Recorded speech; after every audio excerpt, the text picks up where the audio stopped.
Bonjour et bienvenue dans ce nouvel épisode de La Bise, le podcast qui analyse les stratégies business, communication digitale et marketing pour les entrepreneurs qui veulent lancer ou relancer leur marque. En format solo ou aux côtés d'entrepreneurs qui partagent avec nous leurs problématiques et leurs succès, je te propose d'embarquer à mes côtés pour un méga coup de boost pour ta marque et ta confiance. Sincérité et sourire garanti. Moi, c'est Floriane, actuellement nantaise après être passée par Lille et Paris. Je suis bretonne d'origine et la fondatrice de Le Boudoir du Biz. Je suis consultante et formatrice en communication, image de marque et podcast. Place à ce nouvel épisode et bonne écoute, la bise. Fail de marque, quand les marques auraient mieux fait d'y réfléchir à deux fois. Aujourd'hui, j'avais envie de te partager une de mes passions dans mon métier, à savoir analyser les stratégies de marque. Mais je dois t'avouer un truc, mon péché mignon, c'est vraiment d'analyser leurs fails. Qu'ils soient stratégiques, liés à leurs réseaux sociaux, leur positionnement ou le lancement de nouveaux produits et services, je me régale, je me délecte à essayer de comprendre ce qui a bien pu les mener à prendre de telles décisions. J'imagine des gens autour d'une table, parfois même une agence, listant diverses pistes plus ou moins abouties. Souvent, on a assez peu d'éléments, malheureusement, sur ce qui a pu mener ces marques, hautement reconnues d'ailleurs, à littéralement se planter, se foirer. Mais dans ces cas-là, j'enfile mon trench d'inspecteur gadget, sors ma loupe télescopique et sillonne le web et les livres pour en savoir le plus possible.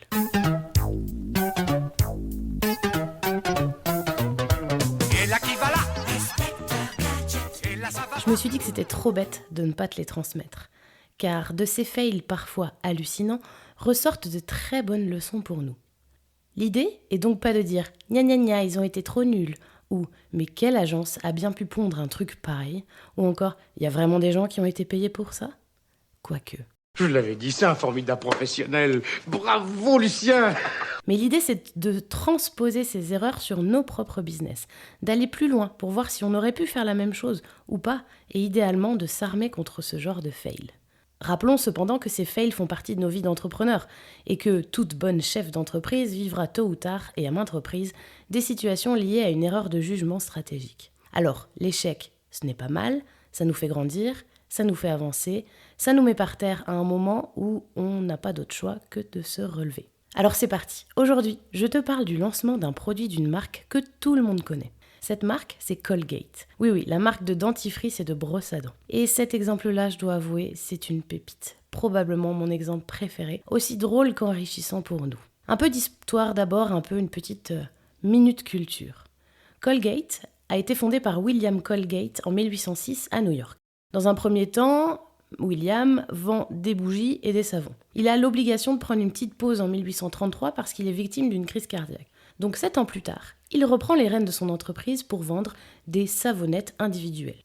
Il décède quelques années plus tard et passe le flambeau à son fils Samuel Colgate. Joli prénom ça. C'est alors que la gamme de Colgate & Company s'étoffe en proposant son premier savon parfumé, puis la fameuse pâte à dents, vendue en bocaux à l'époque en 1896. C'est très mignon ce terme pâte à dents d'ailleurs. Je vote pour que l'on repasse à ce terme désuet et tellement explicite. Devant ses succès, la marque se développe et elle crée son premier laboratoire de recherche. Et dès 1908, ce sont les 5 fils de Samuel Colgate, vraiment très joli prénom, qui dirigent l'entreprise et lancent massivement la vente de leur pâte à dents en tube. Précisons également que Colgate fusionne très vite avec Palmolive, une entreprise qui crée des savons constitués d'huile d'olive et d'huile de palme. Alors je vous épargne les histoires de fusion, acquisition de Colgate entre les années 1900 et 2000, ça n'a pas arrêté, ça a notamment fricoté avec Unilever. Mais en gros, Colgate Palmolive détient aujourd'hui des marques telles que Sanex, Tahiti Douche, la Javel Lacroix, Peck, Soupline, Elmex, mais aussi des produits pour les animaux tels que Cathy 2 Hills. Et bien sûr, Colgate et Palmolive. T'as suivi ? Aujourd'hui, le groupe Colgate Palmolive est installé dans plus de 200 pays via leur site de production. Mais en France, on recense 2 usines, à Rieux-le-Pape, je sais pas où c'est, et à Compiègne, qui est l'usine la plus importante du groupe en Europe. La marque Colgate commercialise principalement des produits d'hygiène dentaire, et c'est un élément très important à savoir pour la suite. Teasing. Retour en 1982. J'étais même pas née. Les équipes de Colgate sont pleines d'ambition. Gonflés par le succès de leur dentifrice depuis près de 80 ans, ils décident de diversifier leur gamme et développer leur impact. On est alors aux États-Unis et un nouveau marché ne cesse de prendre de l'ampleur, les plats préparés et notamment surgelés. Ils ont alors une idée, proposer une expérience cliente complète du repas à l'hygiène bucco-dentaire. Oui, vous avez bien entendu. Quelle belle idée. L'idée, disons, interpellante. On se dit alternativement que c'est osé et sacrément culotté. Ils croient à fond en leur idée. Ils lancent donc plusieurs produits alimentaires, dont des lasagnes au bœuf. On adore. Le problème majeur, c'est le suivant. Imaginez un packaging de lasagne surgelée logoté Colgate. Ça dépasse tout ce que j'ai pu imaginer. Colgate a voulu nous faire saliver et c'est un énorme flop côté vente.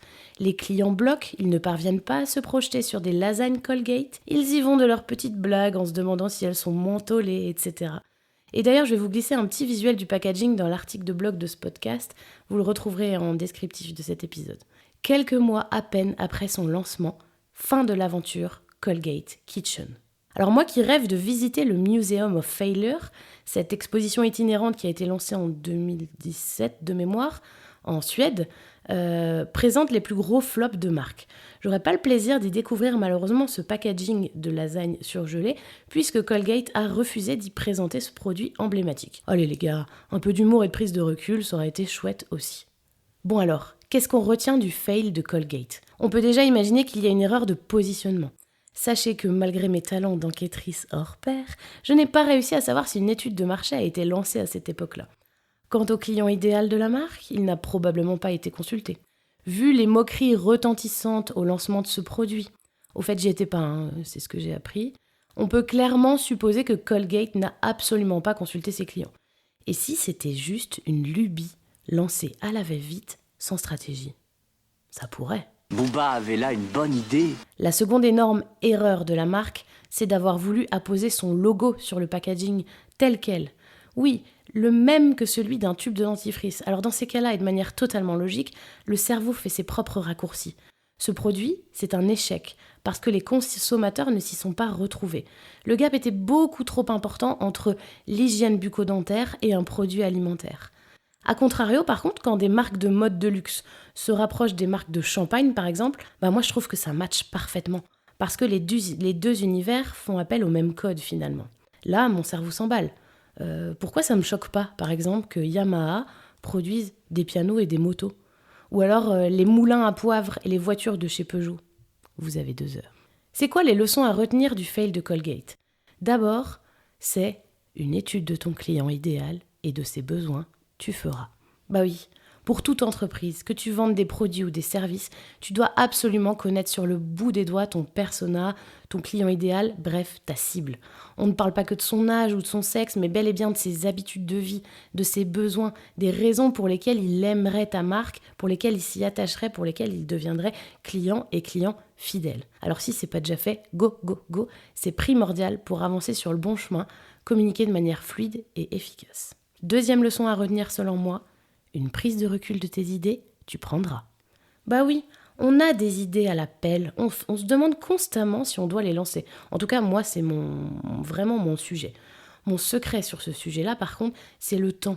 Je suis de celles qui sont impatientes. Et pourtant, il est indispensable de prendre du recul sur nos idées en vidant notre cerveau sur un carnet ou sur notre PC, mais aussi en y accordant quelques semaines de réflexion.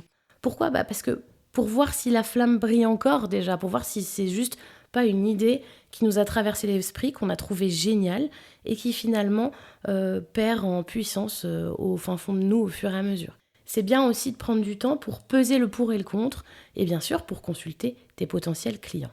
Troisième leçon à retenir de cette aventure Colgate, un positionnement précis, tu travailleras. On se démarque. On n'est pas obligé de se démarquer par son produit ou son service. On peut surtout se démarquer par sa communication, par sa cible, par sa stratégie éditoriale, par son identité visuelle, etc. À condition bien sûr de répondre aux besoins et envies de tes clients. Quatrième leçon, t'éparpiller, tu éviteras. Intimement lié au fait de prendre du recul finalement, on a vite fait de nous éparpiller, de ne plus savoir prioriser, de ne plus pouvoir faire le tri dans ce qui est une bonne idée ou une moins bonne idée. C'est d'ailleurs un de mes plus gros défauts pour ma part. Alors là, encore, on vide son cerveau, on met les choses à plat et on prend le temps de faire les bons choix. Et si on fait le mauvais choix, c'est pas grave, on fait le bilan, on tire les leçons et on se relève doucement mais sûrement. J'en ai fini avec mon analyse du fail de Colgate et de ses lasagnes. Si cet épisode t'a plu, partage-le à celles et ceux qui aimeraient découvrir les dessous des flops de marque ou sur les réseaux sociaux. Et je suis toujours preneuse, bien sûr, d'un petit 5 étoiles sur Apple Podcast ou Spotify, évidemment. Et je t'envoie un bisou virtuel pour tout commentaire laissé sur cette plateforme. À très bientôt et la bise!